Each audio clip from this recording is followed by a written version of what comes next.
Hello అండి, welcome back to Venus kitchen.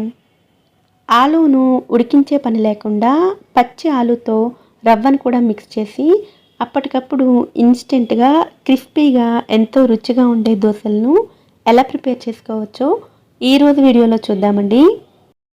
ఈ crispy దోశలను చేయడానికి ముందుగా మిక్సీ జార్లోకి 1 కప్పు వరకు బొంబాయి రవ్వను తీసుకోండి. ఉప్మా చేసుకుంటాం కదా, ఆ రవ్వను తీసుకోండి. ఇందులోనే 2 టేబుల్ స్పూన్ల మైదాని వేసుకోండి. మైదా బైండింగ్ కోసం ఉపయోగిస్తామండి. మైదాకి బదులుగా మీరు గోధుమ పిండినైనా వేసుకోవచ్చు. ఇప్పుడు ఈ రవ్వంతా కూడా మెత్తగా అయ్యి మైదాతోటి కలిసిపోయేటట్లుగా గ్రైండ్ చేసుకోవాలి. ఇలా గ్రైండ్ చేసుకున్న ఈ పొడిని ఒక బౌల్లోకి తీసుకుని పక్కన పెట్టుకోండి. మళ్ళీ అదే మిక్సీ జార్లోకి 2 మీడియం సైజులో ఉండే ఆలూని తీసుకోండి. ఈ ఆలూని ఉడికించవలసిన అవసరం లేదండి. ఇలాగే పచ్చి ఆలూని పైన పొట్టు తీసేసుకుని శుభ్రంగా కడిగి ఇలా చిన్న ముక్కలుగా కట్ చేసుకుని వేసుకోవాలి. ఇందులోనే కారానికి తగినట్లుగా పచ్చిమిర్చి వేసుకోండి. నేను 2 పచ్చిమిర్చి వేస్తున్నానండి. అలాగే 1 ఇంచ్ అల్లం ముక్కను ఇలా చిన్న ముక్కలుగా కట్ చేసుకుని వేసుకోండి.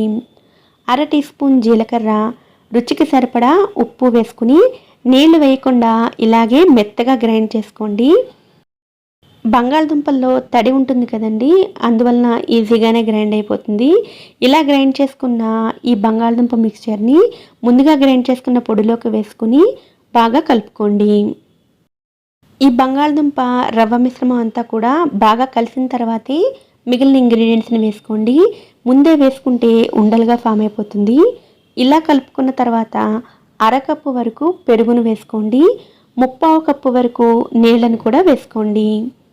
ఈ పెరుగంతా కూడా ఈ రవ్వ మిశ్రమంలోకి బాగా కలిసేటట్లుగా కలుపుకోవాలి. ఎక్కడ ఉండలనేవి లేకుండా కలుపుకోండి. ఇలా కలుపుకున్న తర్వాత మూత పెట్టుకుని 10 నిమిషాల పాటు పక్కన పెట్టుకోవాలి.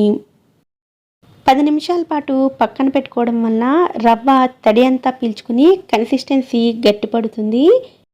ఈ దోశలకి కన్సిస్టెన్సీ పల్చగా ఉండాలండి. మనం రెగ్యులర్గా దోశలు వేసుకుంటాం కదా, ఆ కన్సిస్టెన్సీలో ఉండాలి. అందుకోసం మరొక 1/2 కప్పు నీళ్లు, 1/2 టీ స్పూన్ వంట సోడా కూడా వేసుకుని కలుపుకోండి. వంట సోడా వేయకపోయినా ఈ దోశలు వస్తాయండి. కానీ ఫెర్మెంట్ చేసిన పిండితో దోశలు వేస్తే ఏ రుచి వస్తాయో వంట సోడా వేయడం వలన ఆ రుచి వస్తుంది. ఇలా ఈ కన్సిస్టెన్సీలోకి దోశల పిండిని రెడీ చేసుకోవాలి. ఇప్పుడు దోశలను ఎలా వేసుకోవాలో చూద్దామండి. స్టవ్ మీద దోశ పెనాన్ని వేడి చేసుకుని ముందు ఆయిల్ని అప్లై చేసుకుని టిష్యూతో ఒకసారి క్లీన్ చేసుకోండి. తర్వాత వాటర్ని కూడా స్ప్రింకిల్ చేసుకుని మరొకసారి తుడిచేయండి. ఇలా దోశ పెనం పైన వాటర్ని వేసుకోవడం వలన హీట్ అంతా ఈవెన్గా ఉంటుంది.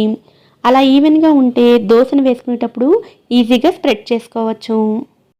ఇప్పుడు ఒక్కొక్క గరిటె పిండిని తీసుకుని వీలైనంత పల్చగా దోశని స్ప్రెడ్ చేసుకోండి. ఈ దోశలు మీరు మెత్తగా కావాలంటే కొంచెం మందంగా వేసుకోవాలండి. క్రిస్పీగా కావాలనుకుంటే ఇలా పల్చగా స్ప్రెడ్ చేసుకోండి. దోశకు అన్ని వైపులా హీట్ ఈవెన్గా రావడం కోసం మధ్య మధ్యలో ఇలా దోశ పెనాన్ని కదుపుతూ ఉండండి. లో ఫ్లేమ్లో కుక్ చేసినట్లయితే ఈ దోశలు ఇలా వీడియోలో చూపించినట్లుగా క్రిస్పీగా వస్తాయండి. ఈ క్వాంటిటీ పిండితోటి మీరు 13 నుంచి 14 వరకు దోశలను ప్రిపేర్ చేసుకోవచ్చు. ఇలాగే దోశ వేసుకునే ప్రతిసారి వాటర్ని స్ప్రింకిల్ చేసుకుని వేసుకున్నట్లయితే దోశలన్నీ కూడా చక్కగా వస్తాయి. మరొకసారి చెప్తున్నానండి, ఈ దోశలు క్రిస్పీగా రావాలి అంటే నిదానంగా లో ఫ్లేమ్లో ఫ్రై చేసుకోవాలి.